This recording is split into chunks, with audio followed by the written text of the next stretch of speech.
Utilizing a redshirt year is not the end of your career. Depending on how you approach this, it can actually be a springboard for the rest of your career. My name is Victor Sanchez and I'm with Tread Athletics. Let's dive in. First things first, let's look into the different ways and reasons for redshirting. First one we have is a medical redshirt. These are guys that were injured or coming off of surgery that may not be ready for the competition season, but need to utilize that time to get healthy and prepare for the following fall. The next one, maybe your coach deemed you not ready to compete, you're not far enough along, or maybe there's some roster limitations that are keeping you to get quality innings. I understand this can be a pretty emotional time for guys. We all get into college baseball and we're looking to compete.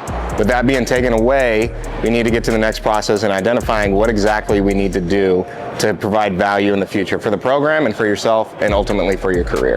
A lot of the time when coaches make the decision at your program, it's not personal. They're looking out for the team and for you, and they ultimately see that you need to provide more value and spend more time in your developmental phase to be ready for the next season.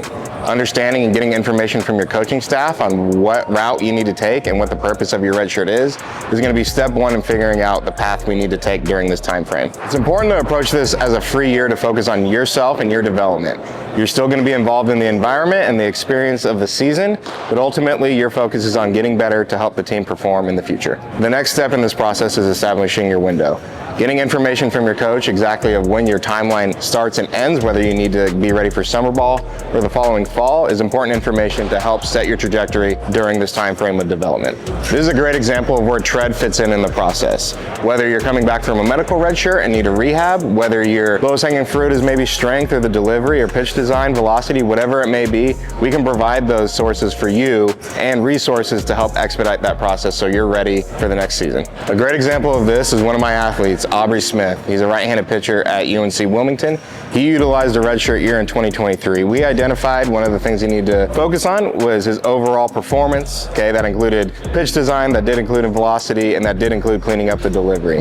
Fast forward a year, he is now a strong contributor on their pitching staff. He's increased his velocity and increased his value to the program. Ultimately, utilizing a redshirt year is not the end of your career. Depending on how you approach this, it can actually be a springboard for the rest of your career. However, during the process, if you identify that your goals don't line up with your program's goals for yourself, there needs to be deeper consideration of what you want your career to look like. This can be transferring schools, taking a gap year, and focusing on training. Ultimately, we can help you with that too. One of the questions we get a lot is how we collaborate with college coaches. We recently put out a video explaining the process and how we have that relationship so all parties involved have skin in the game. If you have any questions about redshirting, taking a gap year, transferring, or training with us, please leave comments below. Thanks for watching and we'll see you next time.